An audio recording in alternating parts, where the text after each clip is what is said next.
Hey everyone, welcome to another episode of Seeking What They Sought. I'm one of your hosts, Anthony Leiter. Happy 2019, and I hope the holidays have treated you with plenty of delicious foods and beverages and times with friends and family and all the things that the holidays bring. As for us over here at the podcast, we have a ton planned for 2019 that we're super excited about, so be sure to keep your eyes open for that. On today's episode, we spend some time debuting a new series that we're calling Bad Explanations, and we get to dive into our first topic, which is sex before marriage. And I don't want to spoil anything, so without further ado, welcome to the party.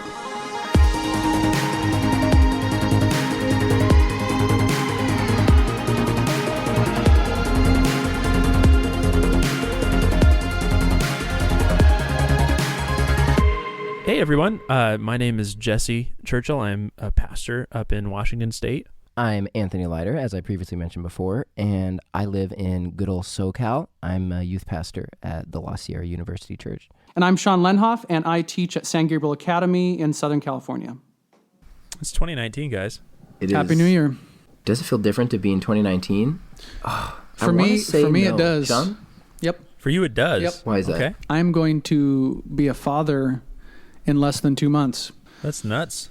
You're gonna Are be you a ready dad. to be a father? That is the number one question I've gotten, and I'll answer this for you. No, you're not. yeah, I don't know what the answer to that question is. I don't know what ready means.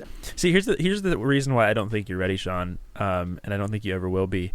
So I'm going to tell a little Sean story.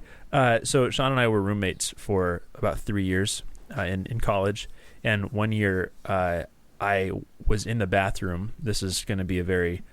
just if you didn't realize this about this episode based on the title, you don't want your kids listening to this, so I feel comfortable sharing this here. We're safe. I'm sitting on the toilet, and Sean starts going, Jesse, come here, Jesse.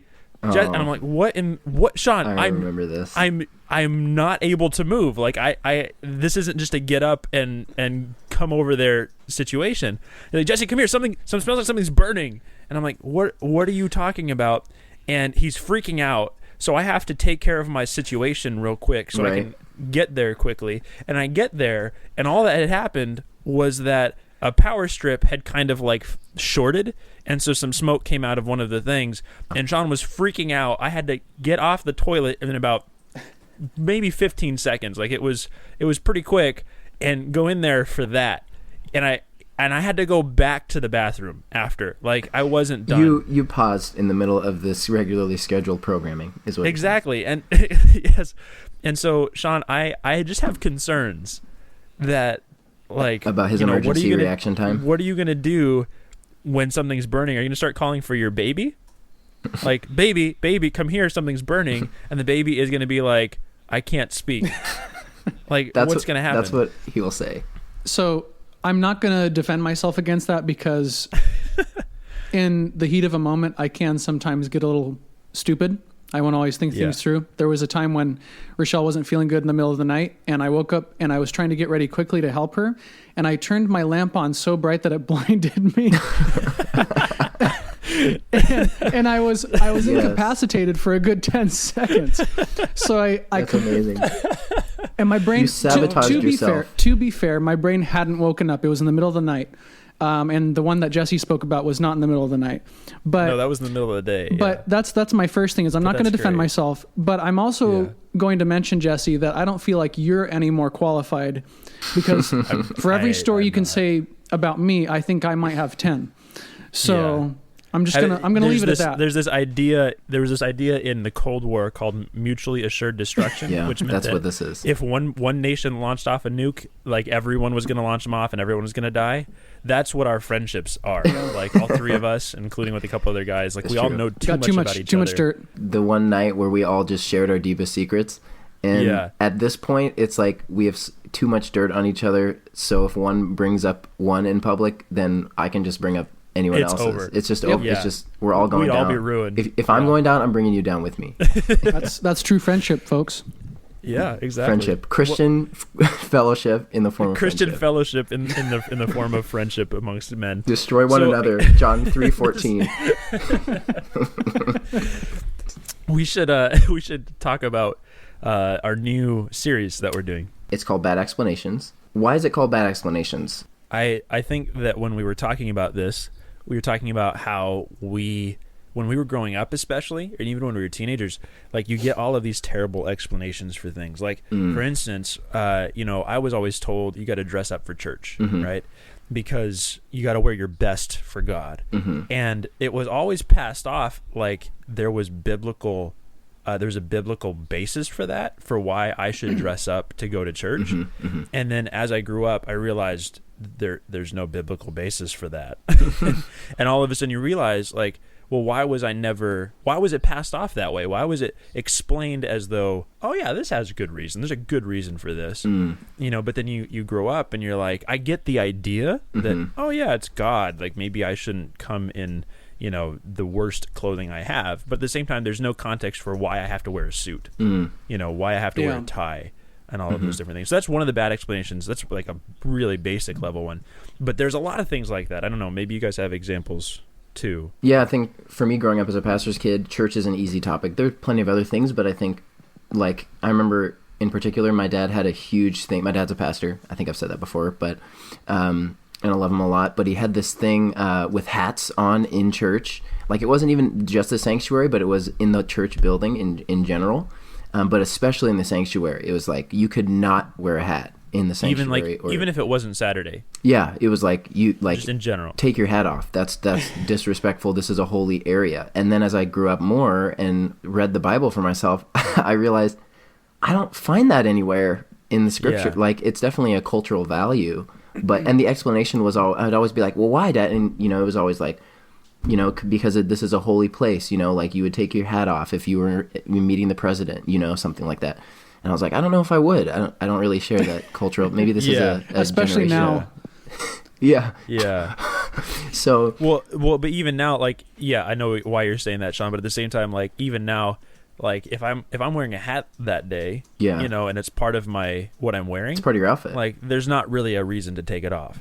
There's just a different cultural value. I think it's just a generational.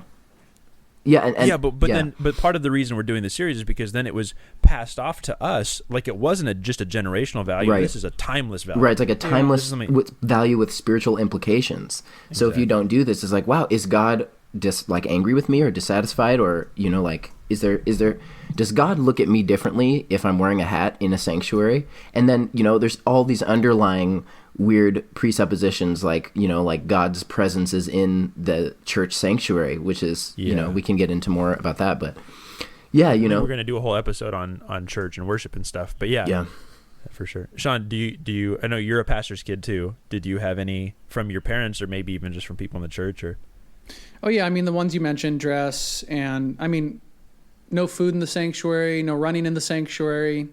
I mean, sometimes it's hard to think all of them off the top of your head, but I mean, it always resulted in, I don't know, as kids, you always tried to find a way around it. Like, I just remember in church, like, you just tried to find a way to beat the system. Yeah. But I don't know. It was interesting because back then, I don't know if I really questioned any of those things as a child. I wasn't one of those kids that really questioned it. I would just be like, forget that. And I would try to find a way around it. I would never sit down and be like, is there a biblical passage that defends this position my parents took or this elder took in the church? Well, and it's interesting too, because I mean, we've touched on some, I think, almost surface level concepts, but then you get into stuff like alcohol, we're going to have a whole episode on that too. But where I was always told alcohol is bad, it's awful, never drink a drop of alcohol. And then you go through the Bible and you're like, if anything, the Bible sometimes glorifies drinking, not in like over drinking, not getting drunk, but like it glorifies the consumption of alcohol at responsible levels. Or at the very minimum condones it. Yeah, at the very minimum. Yeah. And you're like, wait. Why did you just feed me this idea that the Bible is completely negative about alcohol? Why did you feed me that idea when it's clear? Like you guys know, and I know I don't want to talk about alcohol too much because we have a different topic, but you guys know that how many times you heard like people try to justify the fact that, well, Jesus turned water into grape juice, not actual fermented wine. You know, and like maybe that's true, but it's like we're so stuck on this alcohol has to be bad. Yeah. That it became this thing, and it just felt lazy. It just felt like once I started reading the Bible, that explanation just felt lazy. It was a bad explanation. Maybe alcohol is bad, but it's not what it's like. That's not what the Bible is saying. Yeah, and here's the thing too. Yeah. Like if I'm going to look at it, like when we're talking about all these topics in this series, we're not necessarily going to go up against every single principle in our church and say, oh, that's wrong, we should do it this way. It's more about, like we said, it's about the explanation. How are we going to have these conversations that lead us to healthy conclusions about what actions we take? That's more what we're looking at. We're more looking at how we need to change the dialogue in our church, not necessarily the actual teachings. And maybe there are some that were like, hey, we should change this. But again, we're not going to set out and saying you should start consuming alcohol right away. That's something that Adventists should all do. That's not not the point with that or with all the other ones. It's about how we talk about it, because as we'll get into with this episode, there's just a reality. There's a reality with the people that are doing all these things in and outside the church, and we just have to address it in a healthier way. And I think to follow up with you, Sean. Sorry, Jesse, I didn't mean to. Go for it. To follow up, I think, like in coming to healthy conclusions, we also recognize that some explanations and principles that we were taught growing up are actually damaging and hurtful, and actually oppose the gospel and oppose the Bible. So the idea that I have to bring my very best appearance before God, which is an idea I think a lot of us were taught, at least I was, as far as like dressing up, all the, like you have to look nice. And it's just so ingrained that once later on in my life, when I realized, wow, like it's this interesting works-based idea that like when I bring my best before God, that's what I do, to give him a thing. But the whole essence of the gospel is that my best will never be good enough for God. And in fact, it doesn't need to be, because Jesus was the best for me, Exactly. And so and in fact, my very best and my best good efforts are, like to God, he looks at them and he's like, sorry, that's not good enough. It's like filthy rags, and so what you're saying is the bad explanations even led to an unhealthy, not just like, oh, it's a bad explanation, but it leads to unhealthy understanding of the gospel. It leads to unhealthy, And I think a lot of these topics, and the one we're going to get into today, sex, I think in particular, because it's so intricately connected to the gospel and God and the story of his love and the picture of his love for people, that I think like these lazy, bad explanations, I think can be super damaging. Yeah. Yeah, and actually on that note, why don't we transition into our topic for today? Which is about sex. And I totally agree with you, man, especially with sex in the way it's been talked about. And maybe our first question is, what were we taught about sex growing up? And specifically sex before marriage. I think, there's this idea of once you're married, then you never have to, talk about, we could have guilt-free sex forever. Now we could talk about that another time. But we were always taught things about, you have to save sex for marriage. And I don't know, at least I was told certain things. Here's why you shouldn't have sex before marriage. You could have unwanted pregnancy. You could get STDs. I remember literally in sex ed classes, not that this is a bad thing, but this was maybe one of the only things I was taught about why not to have sex. Is one time in a sex ed class, we literally had like the list of all of the STDs and what they were and how bad they were, which is maybe educational and you need to know that, right? But it wasn't. I was never given a good like emotional reason. I don't know, maybe like a thoughtful reason. Emotional, like the only emotional reasons I heard was because you're not married and so you're just not ready yet. And I don't know. I heard a lot of things that just never really clicked into a good reason not to, maybe. I don't know. What were your guys' experiences? What were you taught about sex growing up?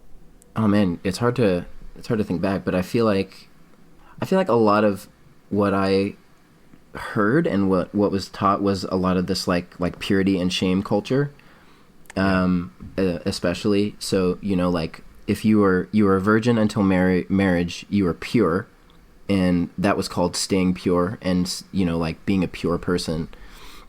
But if you didn't, then you were impure, and I don't remember if that was unnecessarily like stated up front, but it was this idea that like you lose your purity, and so it was like focus like this whole focus on maintaining purity.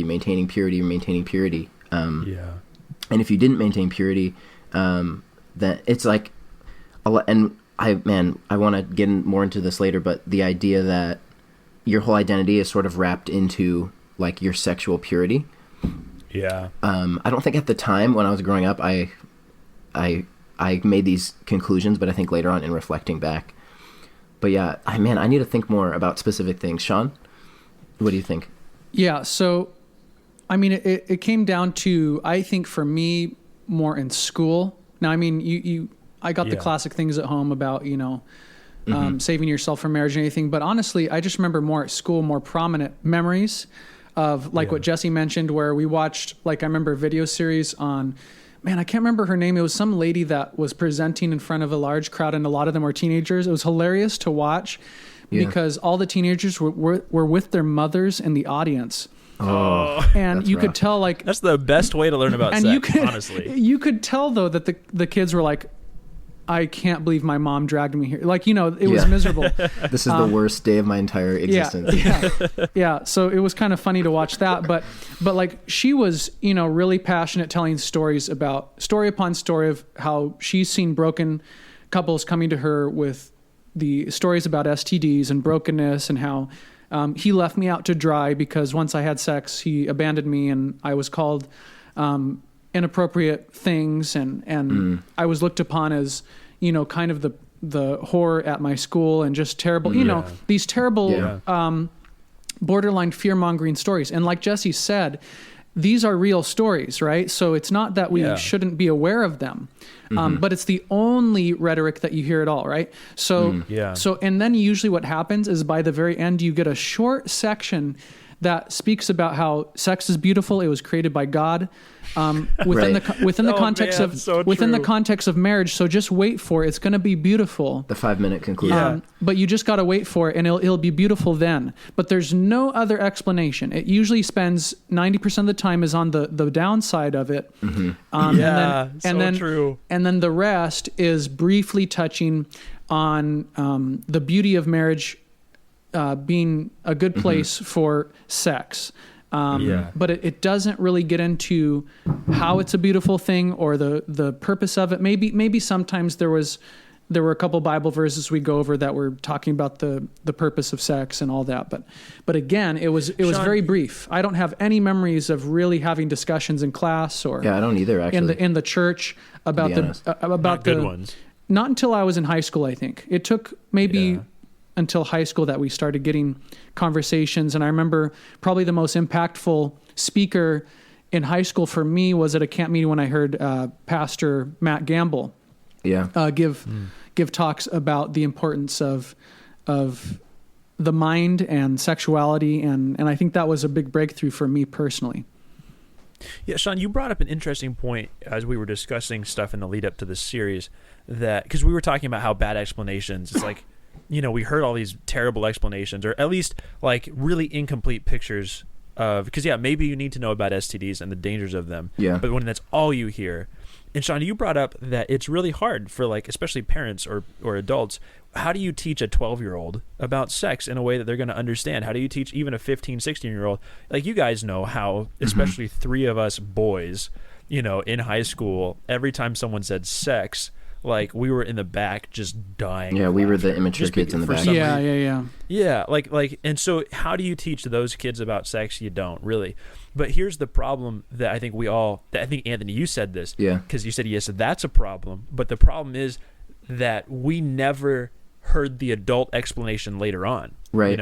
We always only ever heard the, because maybe you got to tell a teenager sex is just bad. Like, well, no, never mind. Not that. But maybe you got to tell a teenager, don't have sex right now because you're not ready for it. But they're not going to understand what that really means. Yeah. But then when we get into college, you never actually heard the adult conversation about why sex is so good in its right context and so maybe so dangerous outside of that. We never heard the good adult conversation about that. So it's interesting because now I think that's part of what maybe we're hoping to do, and not like we're experts or anything. And if someone listening had a really positive experience with their parents' upbringing and their school, like absolutely, please share that story with us. Send us an email or just post on Facebook. We'd love to hear your story. I'm sure that it's there. Also, there's if you got to had be terrible experiences, I want to hear that. Yeah. Like I just want to hear. Give us your I want to hear best. the story about your mom sitting you down and then just giving you a talk. Oh, that, just was so painful. I want to hear that. Give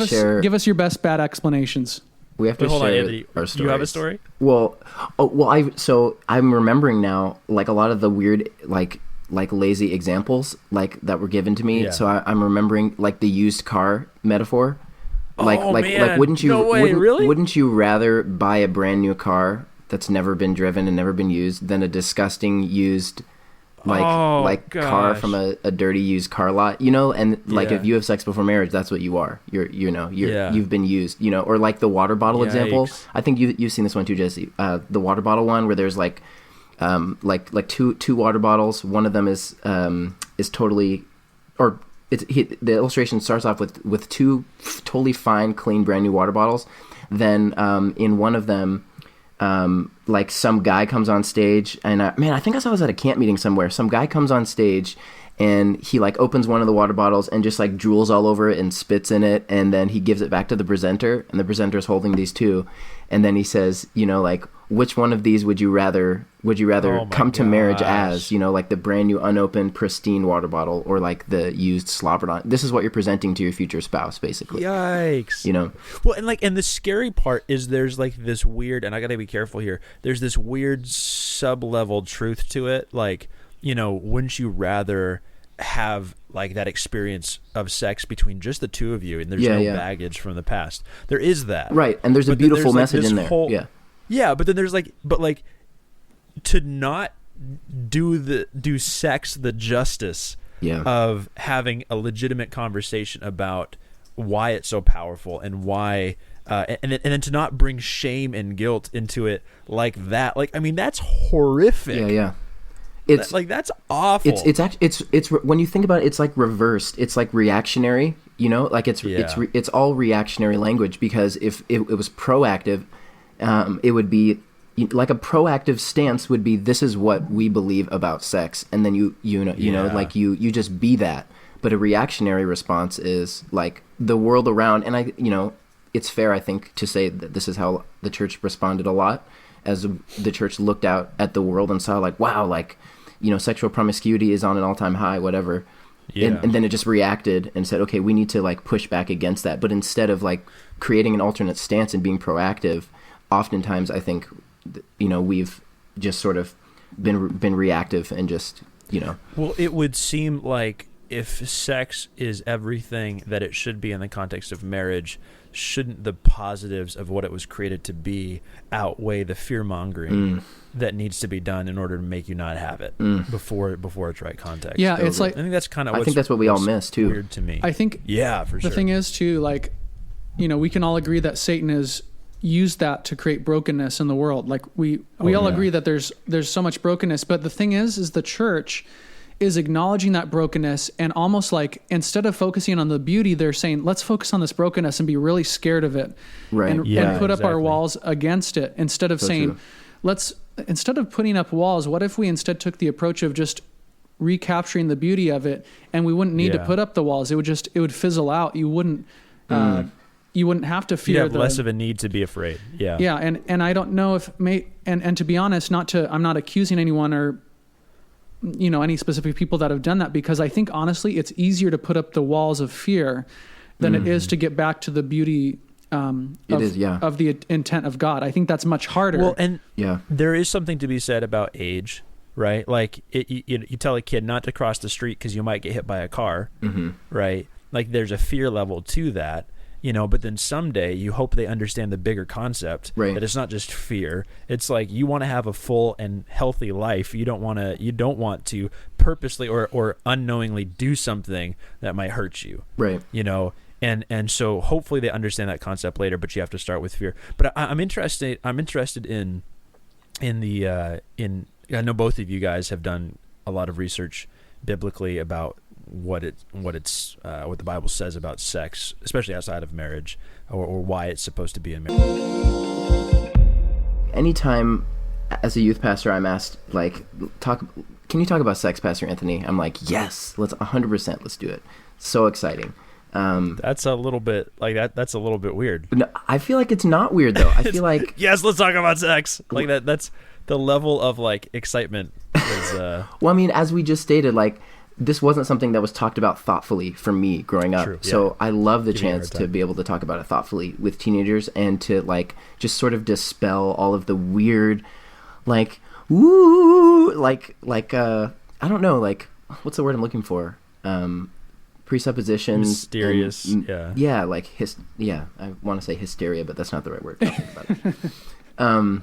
But yeah, so I think the place where I would always start is like with a Hebrew word. It's called echad, and it means one. It means oneness, and that's probably where I would start. Is like for God's intention of sex is two different people coming together to form a new thing, and that new thing is called echad, which is this like interplay, like this dance of two different people becoming a new thing.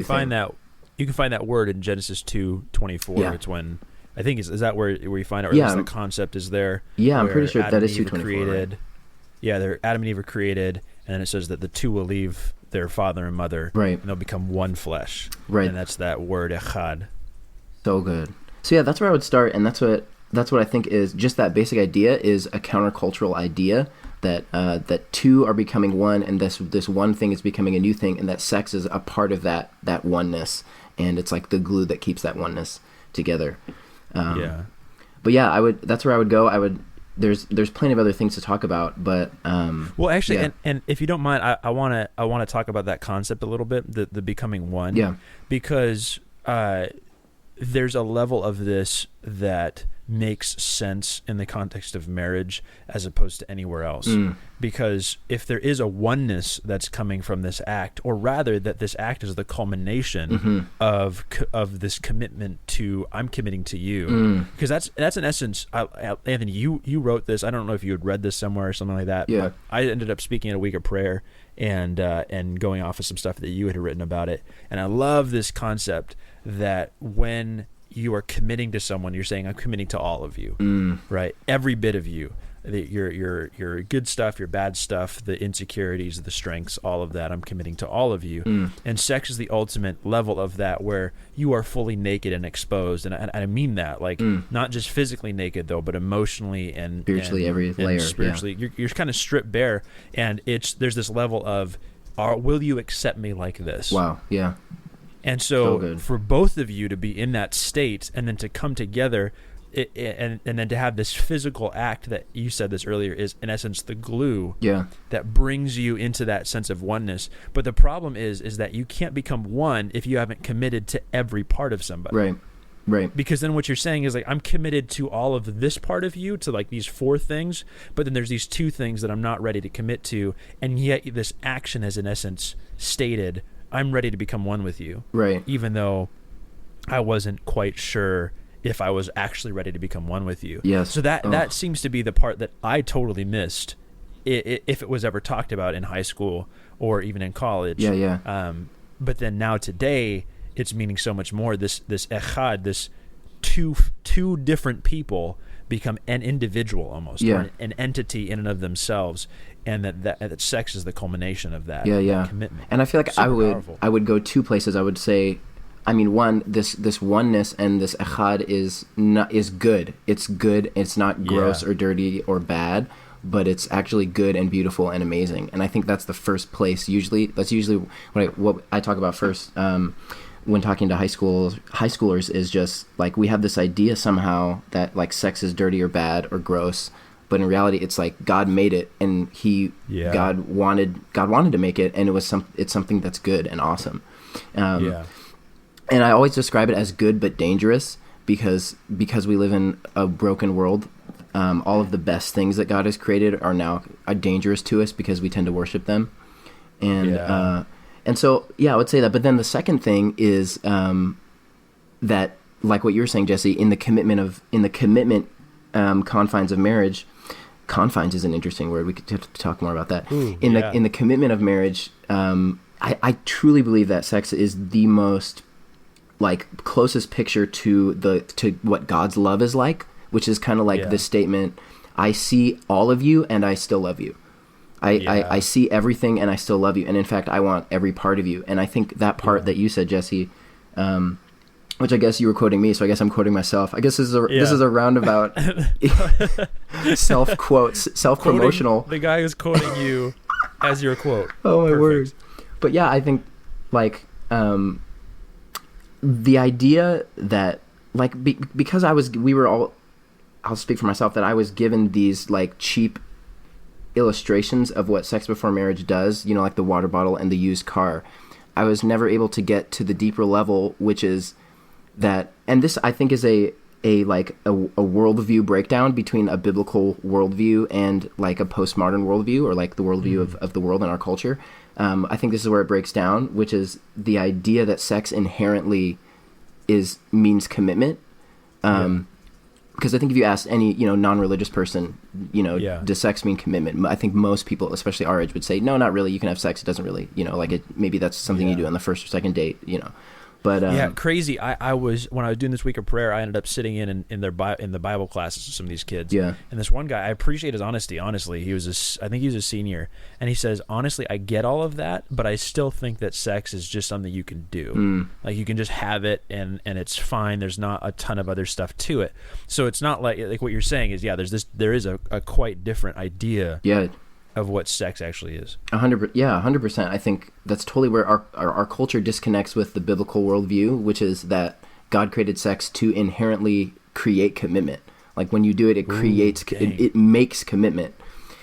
Well, you even see that in movies, right? Where you like Friends with Benefits, and then at the end of it, they fall in love. They're romantically involved because they realize that they were that. But you know what's crazy is that's almost the an opposing the worldview. Antithesis of. Yeah, but it's affirming the biblical worldview. Yeah, it's a weird reverse commentary.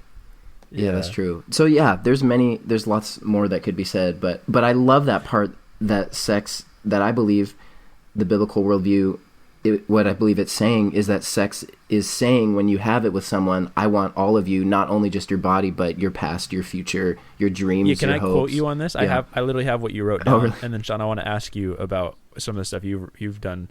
But what you wrote, Anthony, was sex is the confirmation of a commitment. It's an act that literally does say, I am committing to all of you, to your body, your personality, your past, your present, your future, your dreams, your mistakes, your good, your bad, and to tomorrow. Wow. With you, and that's a powerful statement that's what sex really comes down to. Well, I'm a powerful thinker and powerful. Yes, you are. Anthony, you are the C.S. Lewis of this generation. I feel my ego is so boosted right now in this episode. He's great. I'm so glad, Anthony. We need to move to Sean before I become a maniac. Just a shining beacon of pride. Yeah. So Anthony, Sean, let me tell you why everything you just said, including the quote, is all wrong.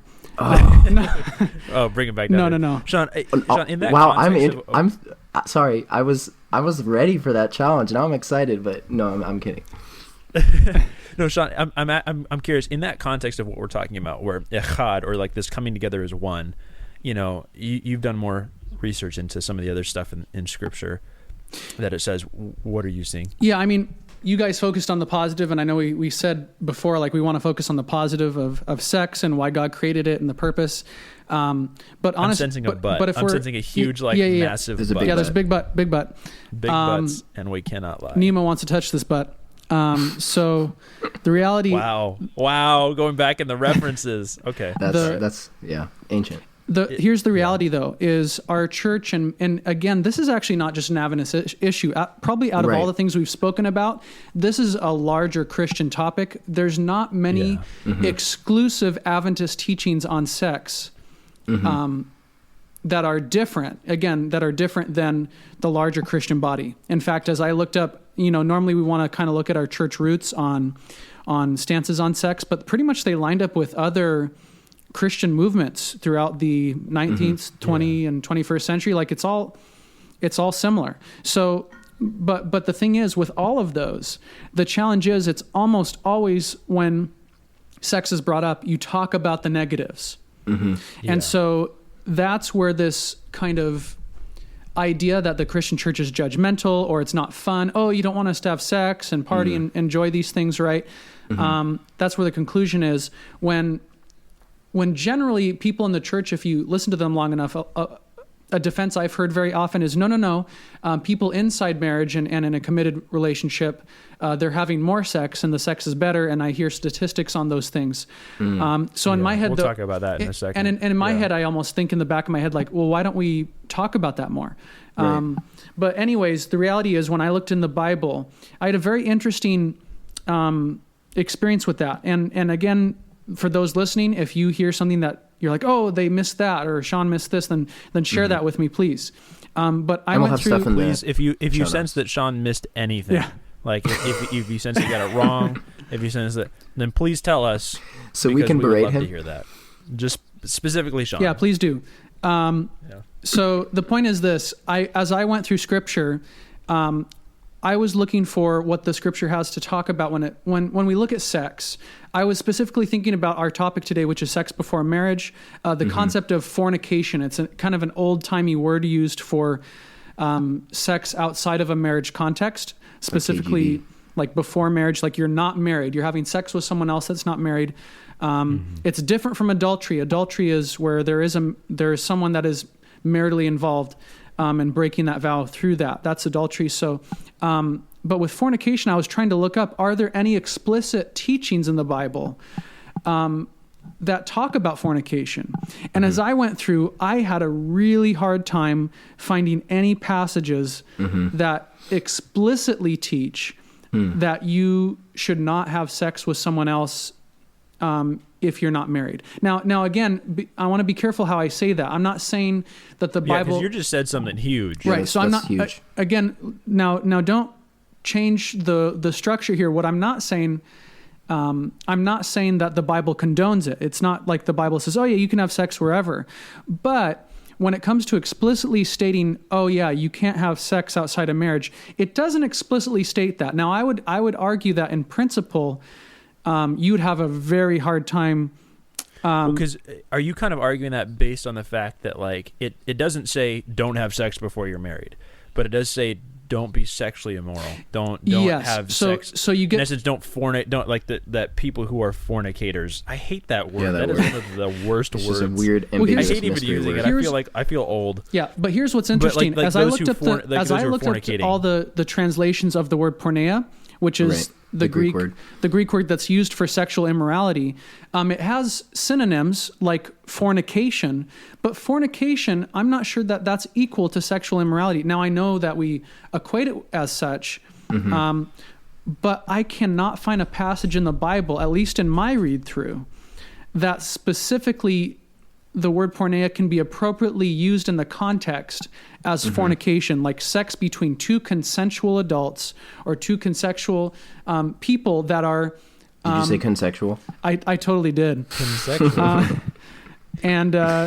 But okay, words. So the closest... Here's the thing. You can go through the Bible. It talks about non-consensual, like rape, and other forms of perversities, right? Those are obviously wrong. We don't need to talk about those. It speaks of, so that's, if anyone wants to look up Genesis 34, 1-7. The Bible talks about seducing. Seducing is wrong. Seducing someone into a relationship for sexual purposes. This was especially outside the context of marriage, though. This was like a man seducing a woman into having sex before they were married, or like maybe they were engaged to be married but they weren't married yet, right? And they're using power to get sex, right? Exodus, it's like it's still on the lines of not consensual. Okay, you're using some sort of leverage to get sex. It's coercive, So Exodus 22, 16 and 17, if you want to look up what it says on seducing. Then when it comes to actual consensual sex, really in the Old Testament first, you see a lot of the punishing of consensual sex go against the woman. So if you don't have again, if you are not a virgin, women are punished for that if a man finds out that that's the case, right? Right. But again, this is in the context of a man that wants to get married to her, and then there's the whole process for that.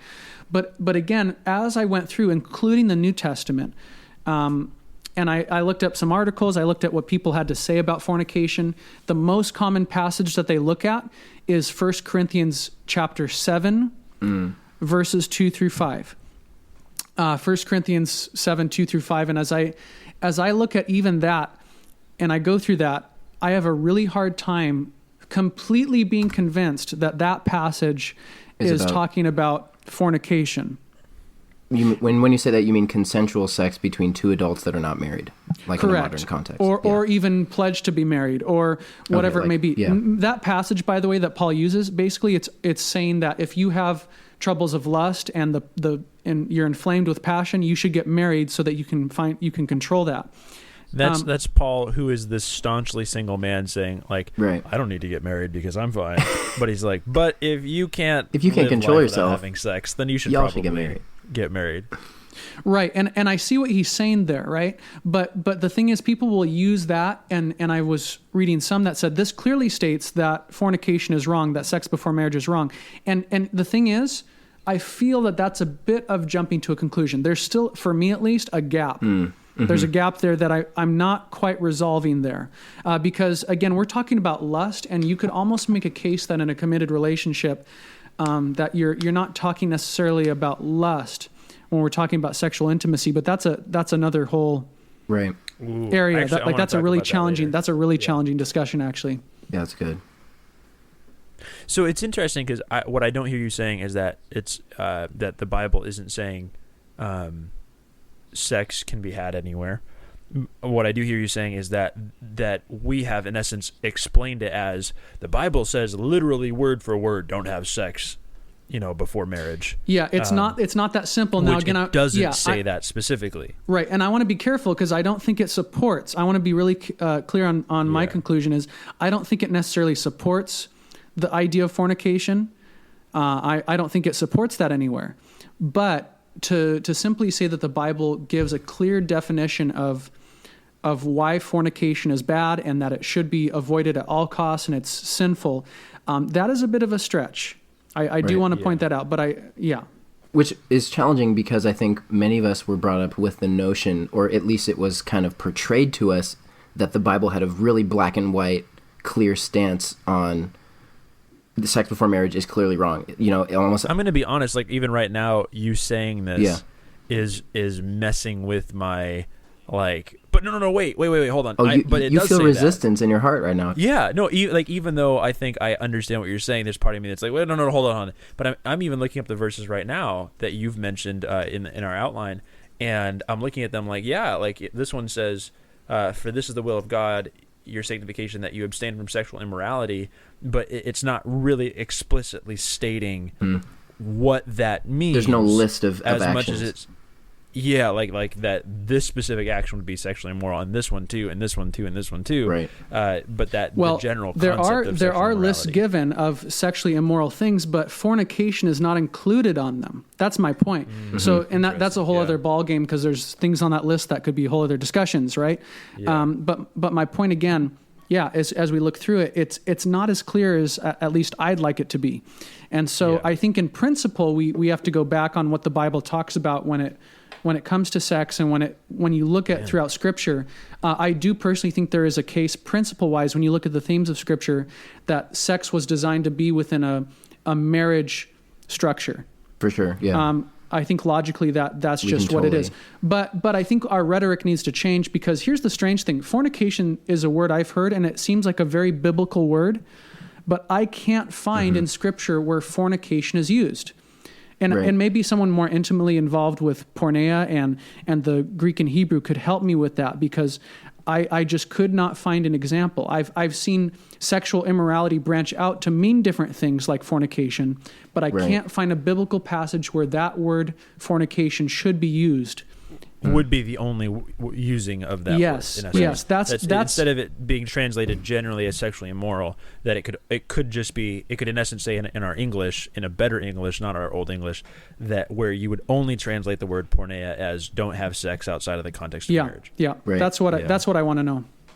I think that's where and that's interesting. Yeah, and that's where it's challenging because so I did a little digging into porneia, into the word, the other night, and it's so. What's interesting is, I mean, if you want to look this up in Strong's Concordance, it's number 4202, just for a little reference there. Great, yeah. But for all of the theologians, theologians here, what? I'm sure there are people who are down with being a theologian. But what's interesting about the word is, from all of my digging, and from all my reading of people way smarter than me, way smarter than us, scholars, I think the conclusion is the same that you came to, Sean, that it's just unclear. That it means literally to act the harlot, or aka indulge in unlawful sexual practice. Yeah, that's what I saw too. But the problem is there's no specific definition or list of things that are unlawful sexual practices. Like we do have a few things, but they're not a comprehensive. It's not a comprehensive list. And the category that we use today, which is consensual sex between two consenting adults who are unmarried, it wasn't even really a category in that culture and time period, right? Which is a whole nother conversation, because you mostly had arranged marriages, or you're having sex with a temple prostitute, or something like that. But the idea of two consenting adults who are unmarried, who live together and have sex, that's a very post 20th century idea. Why don't we actually talk about this? This is Jesse's, interesting to me. Are we going to transition? Moving out of our texting segment into this just kind of discussion, I think this is interesting because when we look at modern ideas of marriage, it's so dramatically different. So there's this idea that we've had of you're supposed to wait until marriage, but in America, just in America, a century ago, about 11% of women were sexually active before marriage. 11%, right? And now today, there's not a specific number, but it's a large majority, right? So that's above 50%, a large enough majority that it would be far above 50% in essence. I found the same numbers, yeah. Yeah, that's a dramatically different thing. I saw another, and I cannot stress enough quantify this right now. I can't reference it right now, but I remember seeing a study, and so take this with a grain of salt, but I remember seeing a study that 91% of people that come to the altar, at least one of the people that's at the altar has had sex before. So 91% of marriages coming to the altar, you mean getting married, right? Getting married, yeah, sorry. That 91% of people are not going into marriage with both parties being virgins, which is, I mean, weirdly, I'm not surprised, and yet the number is just kind of like, oh wow, I didn't realize it was that much. And which is crazy, because if you're saying 91%, I mean, think about how many people in America subscribe to Christianity, right? And so maybe a large portion of that 9% of marriages that are both virgins, maybe a large portion of that are Christians, but that means that the vast majority of Christians are not virgins showing up at the altar, which is a completely different concept. And I think for a number of reasons, one of which is that we put off marriage for a long time. You hit puberty, somewhere 12 to 17, right? Somewhere in that age group, right? And on average, and in Bible times, you're getting married. Maybe if you're a girl, you're getting married in your teens, for sure. If you're a guy, maybe in your 20s, sometimes later on, but generally young, late teens, early 20s. So you're staving off the trappings of sexual temptation for what? Maybe 4 years, maybe at the most 7, on average, right? Today, people are waiting until they're 30 to get married. Right.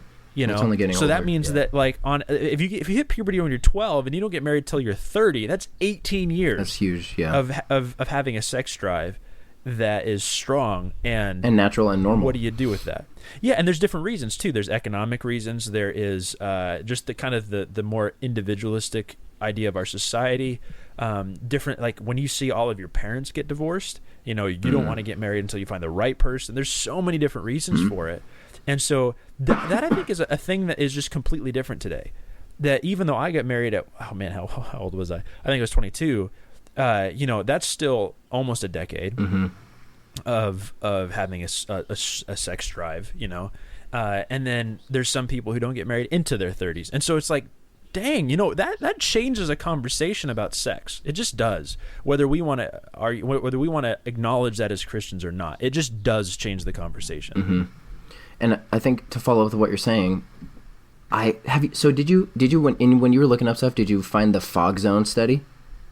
No. Does that sound familiar? So I found the study called the fog zone is done in 2009, so almost a decade ago at this point. It is a decade. We're in 2019 Yeah, 2019. Today. Oh, my word. That's crazy. 2009 was 10 years ago. Wow. We graduated in 2010, so that's weird. That's crazy. It's almost our 10 year, guys. Wow. Dang.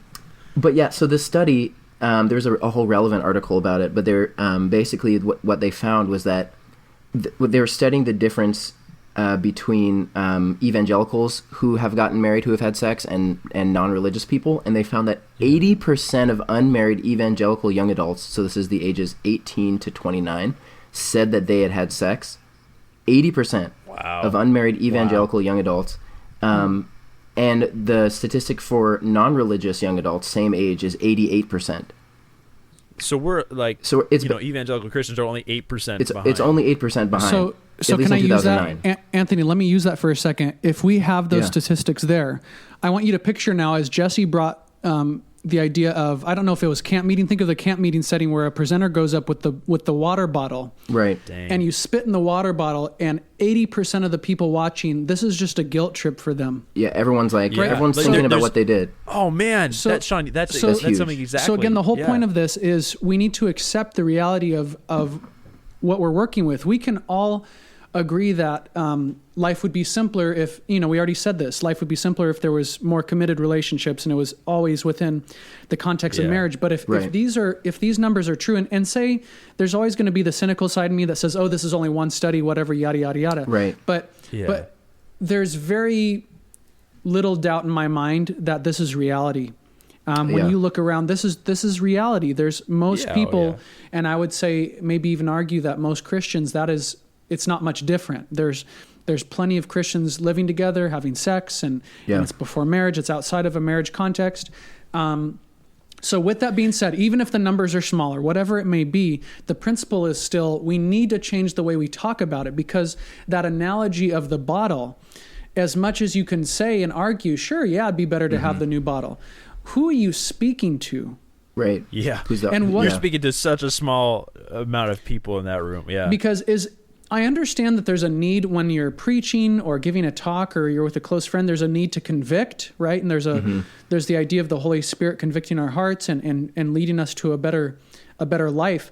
But I think there's something to be said about doing that in a way that's positive. You show the joy and love, and it causes you to look inward and say, oh, there is brokenness in me. You don't necessarily need it to be explicitly said, you're broken, you're a damaged water bottle. Right. Instead, it's always better, and I've found that in my life, the sermons where I come to the conclusion that I need to change something is the best sermon. It's not the one where it's explicitly stated, you should do this, not that. Where the Spirit's convicting you as opposed to just saying like, oh yeah, you're a terrible person, or you're dirty and messed up if you've had sex before. Yeah. Right. So I think it's interesting though, because like, Sean, I'm so glad you brought it up. I think we need to talk about that reality, because when you brought that up, like, potentially 80% of the people in the room, this is just a guilt trip. It actually creates an issue for me as a pastor, because I have heard, especially like I was watching a sermon by Carl Lentz. He's the pastor of Hillsong, New York, and seems like a great pastor. I saw this sermon by him, and he was talking about purity in a sense from a very traditional evangelical standpoint. Oh, wow. And I was I was weirdly surprised. I don't know why I was so surprised, but it was very traditional. It was be pure. Don't we went on. I don't remember exactly what it was, but along the lines of like didn't have any sort of sexual contact before marriage. And I was surprised by that, because I'm sitting there like, okay, this is a great ideal, right? Like, I want to reach to level 100, you know?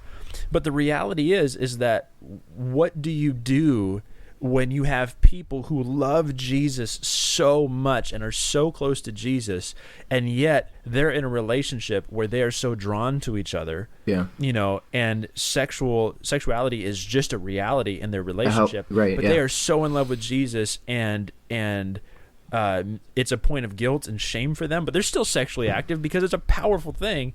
So what do you do with that? And it's interesting because it creates a problem for me as a pastor, because I don't want to stand up there and then and preach the ideal, knowing that, like, what, I'm not actually making a difference here. You know, that's what and maybe this is just my opinion, but like, that's what it feels like. I'm just going to be preaching this ideal, setting this standard for people, saying good luck, you know, be pure before you're married. And I know that most people haven't. You know, and so it's like, what do you do with that? Like, do you keep preaching the ideal, but then say, but you know, if you haven't, Jesus still loves you? Because that feels wrong too. That's like, Jesus still loves you if you've had sex. It's like, which is true. It's a true statement. Yeah, of course. But like, it feels almost condescending. It's the same. Like. It's the same with "I'm praying for you," right? Because it sounds beautiful, right? It sounds beautiful to say "I'm praying for you," but it's not of actual value. We've all heard that phrase where it doesn't. Well, at best, it doesn't have value. Helpful. At best, it doesnn't have value. At worst, it's condescending. So it's similar in that way. Yeah. Well, can I talk about this? I actually want to talk about, weirdly enough, the destructive parts of sex that I've seen. Yeah. So, for instance, I did this week of prayer at this high school over this kind of out in the Midwest, and after I talked about sex, it was all about relationships. The third day was sex. You know, it was like the second week of school too. Oh, wow. So a bunch of freshmen had just come into school. Oh, wow. And they're like, I just imagine, it looked like they were deer in the headlights. Just like, what is happening? What is this? What is high school? High school's intense, man. About sex. But I was talking about it, and this girl wanted to talk to me after, and she expressed to me, she was, I want to say she was a sophomore or junior, and she expressed to me that when she was like young, like 13, 14, her boyfriend at the time, who was similar in age, convinced her to have sex. And after that, he broke. It wasn't long. It was the 13, 14-year-old relationship. Classic. Like, they didn't stay together for very long. And she ended up, she had now come to this point where she felt like if she didn't have sex with people, like with guys, they wouldn't love her. They wouldn't find her valuable. They wouldn't find her as something that she... And so here she is weeping in front of me because she feels trapped into giving away her sexuality for the hope of being loved and cared for by a boy. But not even a man who she's married to, a boy who doesn't even know what he wants. That's what she felt pressured into. And so... God took it away, and the words I was just like, you don't have to do a thing to earn God's love, and so you don't have to do a thing to earn His. You know, to this other boy, you don't have to. That was in essence what I was saying, and it was apparently the first time she'd heard like the gospel. Wow. You know, just like you can't do anything to earn God's love, so you don't have to. You know. And He loves you anyway, so you don't have to earn love from this other boy. Wow. But she had been destroyed by this concept that she was now trapped in this, that she felt like she had to have sex. There was another girl who I knew. She called me one day, talking about how she had been dating this guy for a year, and he had told all of his friends of their sexual exploits. And so after they broke up, all of his friends just saw her as a sexual object. This guy came over to her house one time. This guy she barely knew came over to her house. He had toiletries with him, like he was planning to stay the night. Toothpaste. He was expecting to stay the night just by showing up at the door. Jeez. You know, this is who she was now. You know, I've seen this damage. There's a young couple that I know now, and they live together. And they are two of the greatest people I know, but they're probably far too, air quotes, in love to really have a mature relationship. And what I mean by that is they're sexually active, and so I think that they are they have these rose-colored glasses on to the max because they're not really seeing, I think, the realities of relationship. Not that they should break up, but just that I think that they want to get married quickly, and the problem is that they're going into it not really having, I think, addressed the whole of their relationship because they're sexually active. So this is some of the stuff that I've seen, and this is just probably touching the surface of some of the stories that and I'm sure you guys have stories too. So this is not simple. I don't think that I can honestly ever say that sex outside of the context of marriage is a good thing. But then I have this problem. Right, the tension. I've seen, but then I've seen, all three of us know a couple that they live together now. They're about to get married. They're 3 or 4 months out, and I know they're sexually active, and they have a great relationship. Right. And I'm like, so what am I supposed to tell them? Right, what am I supposed to say? Stop having sex, move out. What do you do in that context?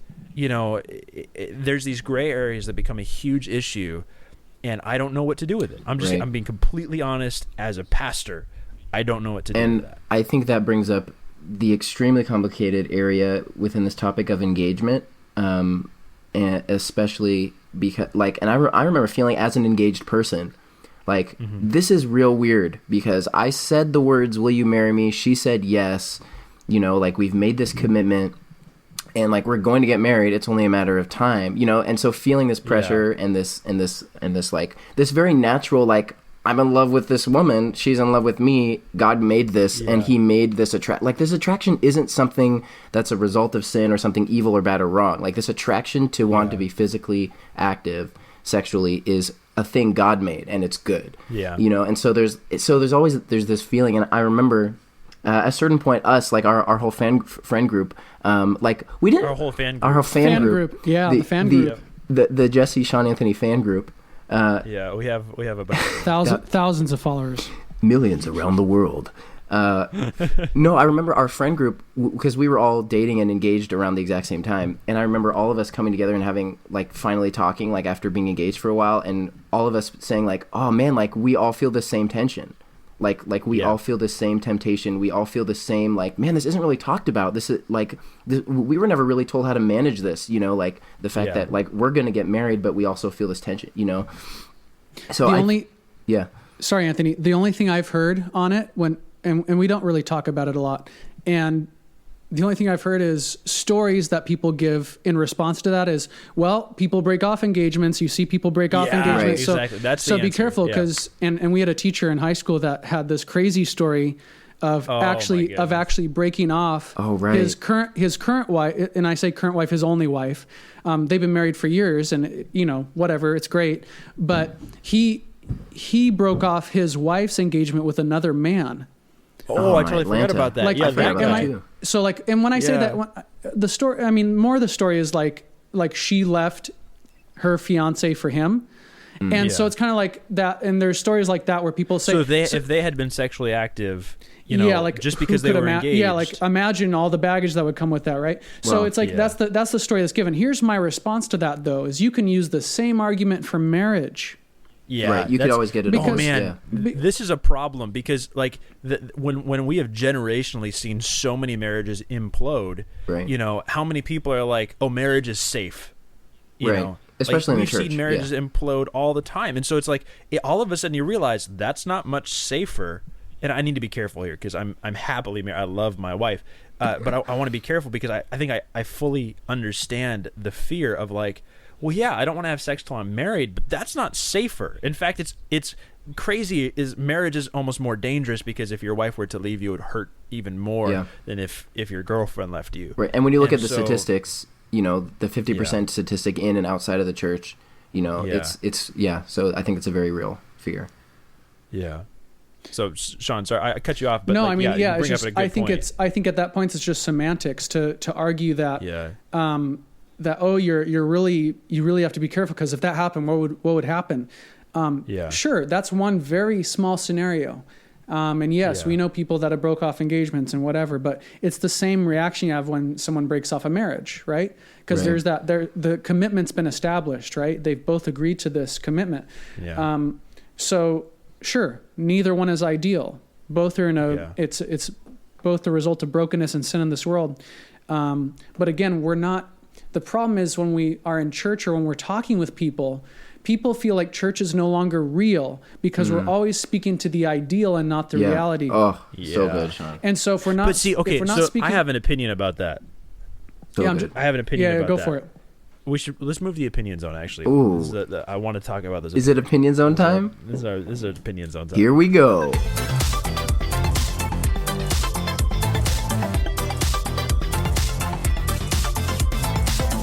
Welcome to the opinion zone. We'll do it with my better Here's mic. my opinion. Okay. What's your opinion? In spite of everything we're saying,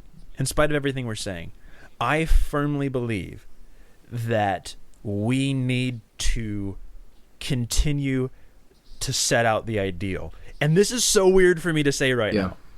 I think we have to, because I think to water down, oh man, I don't even know if I believe this, but I also believe this, that I think to water down the ideal is to, in essence, say, continue doing unhealthy things.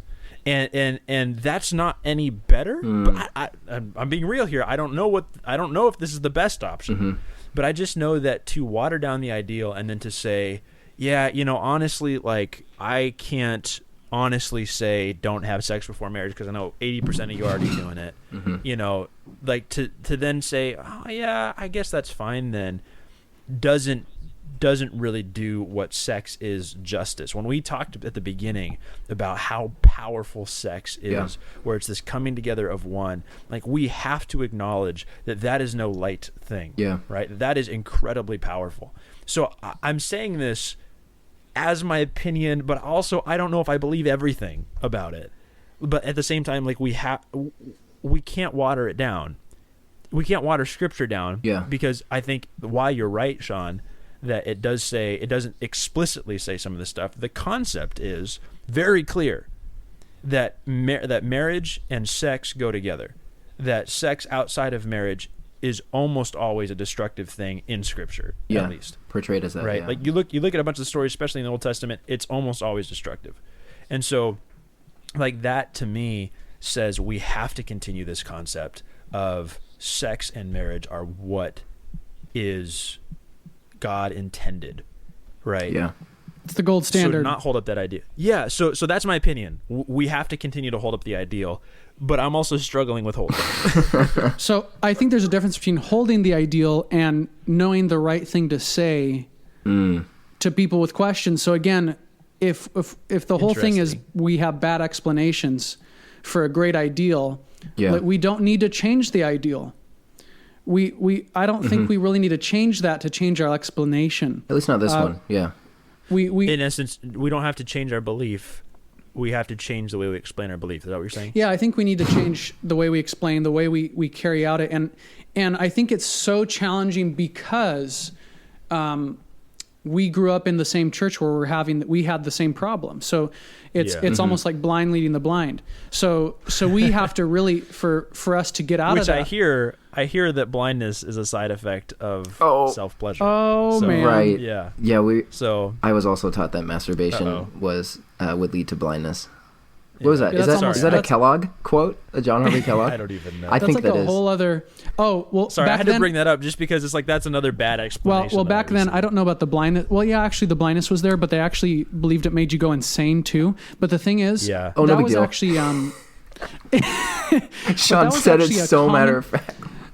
But that was a common teaching medically too. It wasn't just in our church. Now Ellen, I think Ellen White adopted that.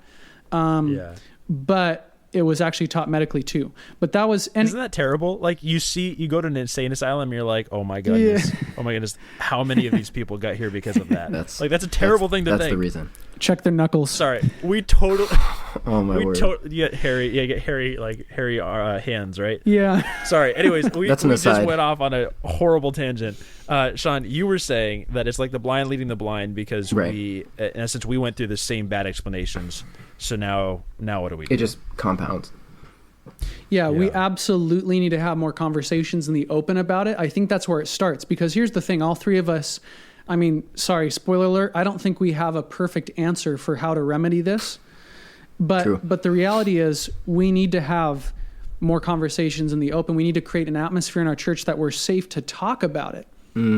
Where we're not afraid for our employment or for our status in our church based on our opinion, or our challenge to a certain held belief within our church, right? And that's, I think, something we need to be more open about.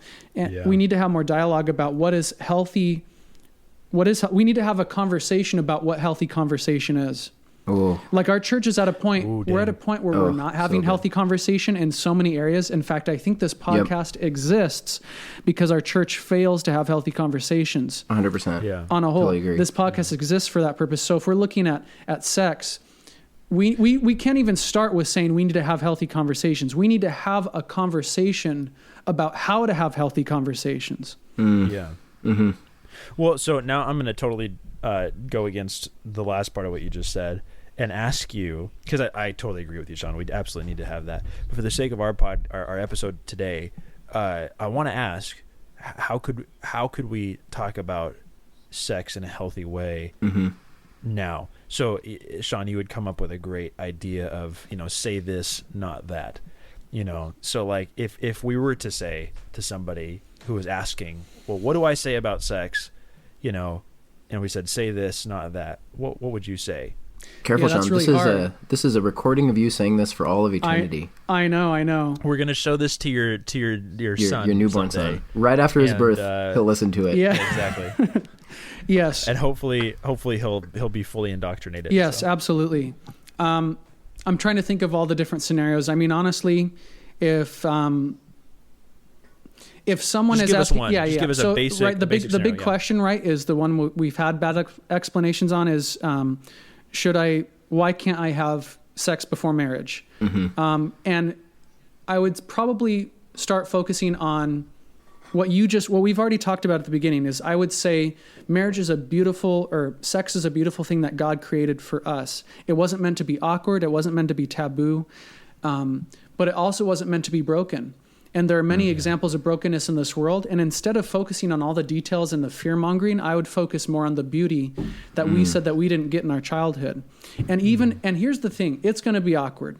No matter what you do, if you talk about the fearful parts, it's going to be awkward with a junior high kid.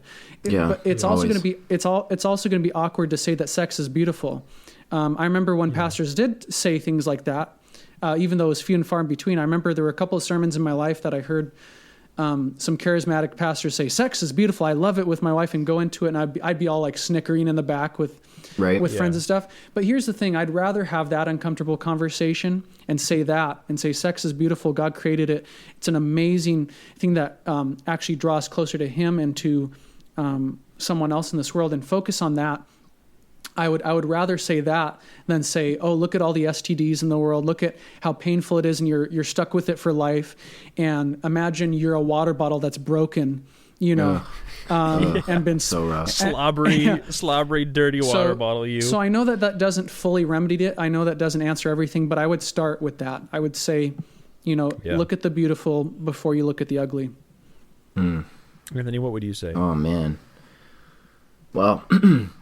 Yeah, I think I would just say, and I have said this before, my favorite thing to say when I'm invited into like Bible class to talk to the seniors or whatever is to say that I don't really believe in or like saying that don't have sex before marriage because it's a sin and it's breaking like a rule that God made. Because as we've already discussed in this podcast, it's quite a bit of a gray area that, we're not going to find a commandment that says thou shalt not have sex before marriage. And in that black and white way, right? Maybe we could find conceptually, but you're not going to find a statement on right, it. We're not going to find a statement that says that. Right. So I like to, if I'm giving my framework, and something that I would say and have said to young people, it would be that sex is less of like before marriage is less breaking a rule and more that when you have sex, God considers you married. And if you're having sex with someone and you don't follow through with all the other levels of commitment that the act of sex inherently communicates, you cause pain and destruction for yourself and for others. And so because Wow. because sex was created to be glue that creates commitment, that it almost like pees out commitment. That's a little bit of a crude metaphor. But What? it sort of just What? expunges commitment. There were so many other phrases you I'm could have so used. sorry. It's just this topic. It has me in the Sorry, bathroom yep. humor. I'm trying to resist Sorry. it, but I'm secretly 12 forever. Because sex was created by God to be the glue that creates commitment with a person. When you give that glue Yeah. to someone you're not committed to, it actually, you cause yourself pain and damage, and it actually leads to less joy. And that's what I would always say, and that's what I would come to in conclusion, is that simply sex before marriage leads to less joy than sex within commitment. And that's why God created it to be that way. Because if you believe that God created everything that he creates and like principles that we find in the Bible, it's all for our flourishing and for our joy and for our shalom and for our peace. And so like God doesn't make things up just to be like create rules and regulations and to prevent fun, but in fact we find that restrictions in this area actually enhance and create more joy. So that's what I would say is Dang. yeah. I want to mention Those are too. some great- I just want to mention too really quick. You mentioned a really good point there, which is that God creates rules, or the things He sets up is to bring more joy or more intimacy or more closeness with God. Yeah. And again, you can go through the Bible. That's actually true all throughout. There are people that try Right. to speak against, especially the Old Testament, the Levitical laws, but there's actually a lot of beauty there when you see that God set those up to be more intimate with Israel. And you actually see progression from the end of, or I believe it was at the start of Leviticus to the end or the beginning of Numbers, and as you get to Deuteronomy, you actually see the progression Israel has. There's a certain point where they're outside the tent, they're not in God's presence, but because of the laws that God set up, they actually eventually got closer to God when they started following those. They were able to be in His glory, and there's a really profound way of looking at that. I agree that rules are beautiful, but I do think that focusing on the beauty of the thing of sex specifically is probably our best motivating factor. 100%. Honestly, We have to create an ultimate because stance. you can get that, like, oh yeah, this rule is so that I'm safe, but unless it's internalized in your heart, it's not going to make a huge difference. Yeah. I think the crazy thing for me is, if we're talking about sex before marriage, I think the way that I would talk about it is when you are sexually involved with someone, and I would, this is a little bit of the thing that we probably can't talk more about today just based on time, but I would honestly say that sexual intercourse is different than other acts of other sexual acts. Oh yeah, we gotta sexual intercourse. We gotta talk more is- about that sometime. Yeah, I believe personally that is a different level of sexual intimacy than other things. Not that other things aren't sex, but that is kind of the pinnacle of it. That being said, sex in general, if you're sexually involved before marriage, in essence, especially if you haven't committed to each other, if you haven't stood up before a bunch of people and in front of a bunch of people and said, I am committing to all of you, and you have that level of commitment, you have that level of accountability, you have that understanding that I've committed to you, this is it. If you don't do that, then the door is always open. And reality is I don't want to be naked while the door's open, and so That's good. The thing is like, if I'm going to open myself up to you, but you're not committing to every part of me, that means you're leaving the door a crack open. And if there's that possibility that you're going to ditch a sign that you don't like something about me that you haven't committed to, then me being naked and vulnerable and exposing all of me to you is just opening up this incredible amount of pain that could happen. And I don't want to do that as a fear-based thing. I don't want to say, oh, look at all the pain that you could experience, but rather that, like, I don't want to open up myself to someone unless they have fully committed to me. And I will talk about, like, within the context of sex in marriage, that is the most amazing thing. There is this sense of like, wow, you and I are together. I've committed to all of you. You've committed to all of me. And because of that, there is so much more beauty in it because it's safe, and I get that marriages fall apart. And that's the most unfortunate thing about this world in a lot of ways to me. But the reality is that in the context of a good committed marriage, sex is the most beautiful part of it because the door is closed, and it's not a bad thing that the door is closed. The reason the door is closed is so that you can be vulnerable and intimate in this space together without anybody looking in who doesn't have that same level of commitment for you, right? And I think that's powerful. Like we'd say, oh, the door is closed, so marriage is a trap. No, the door is closed so that you can be vulnerable and emotionally open with each other. And let me just say one more thing. The closest times where I've been spiritually, emotionally, and mentally connected to my wife have been in times surrounding the times where we were intimate with each other, like sexually intimate with each other, where you have these moments of spiritual connection and emotional connection that you cannot replicate outside of that moment of intimacy. And it's not even just in the moment of intimacy; it's just in the time surrounding. And there is something about that if you're not completely committed to each other, you're going to always struggle to have what it was meant to be. That's great. I think that's a great spot to end on. Actually, that's I know that our goal is to You just said that, Sean. I feel like I just have one more thing to say, which is no.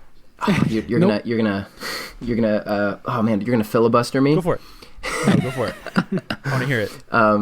No, I think one of the biggest lies of our culture is that freedom means no restrictions at all. Yeah. Because I think that there's this idea, like something that I've said in Bible class with high schoolers before is like you can have sex with people without being married and it could be fine and it could be great and you could have a fun time. Like it's not, and I think we have to acknowledge that fact that it could be great and it can be awesome. It can feel good. It can feel amazing and it can be a great experience. And maybe you walk away feeling like that was great or like that was just part of, whatever. But and we have this idea that like, that's what freedom is, that like ultimate personal freedom is like, I get to do whatever I want with whoever I want to do it with. And like, it's great. But I think we're two consenting adults, so it's okay. Right. We're two consent. Yeah. But I think the reality is that there's a principle within the structure of the universe, I think, in the world, that restriction actually creates more freedom and not less.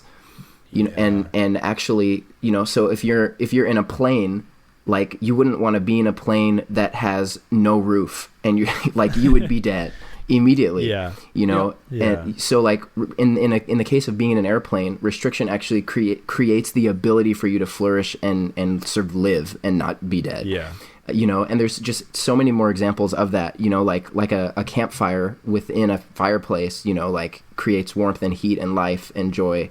But then, released, there's been ton of fires in California. City of Paradise just recently burned totally to the ground. I knew people who lost everything.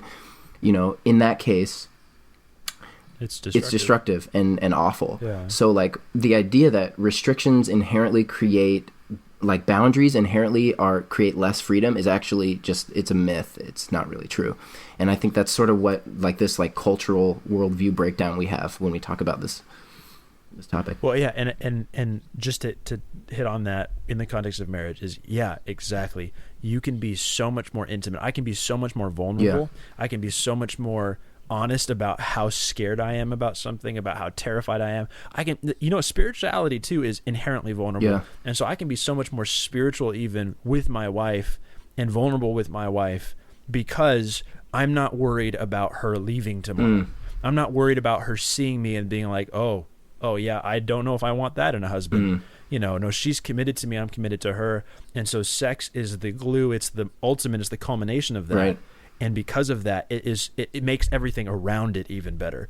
And so that is why I think it's so powerful. And that's why, maybe going back to my opinion, I think we have to continue to hold that standard up, not as a guilt trip, dirty water bottle way, but as this is the ultimate of what it could be. Don't water it down. Right.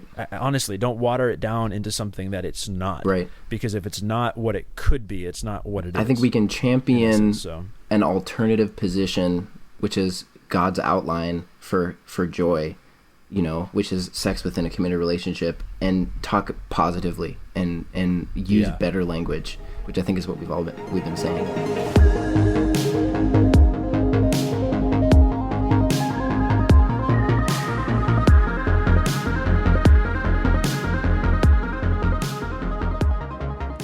right, everyone.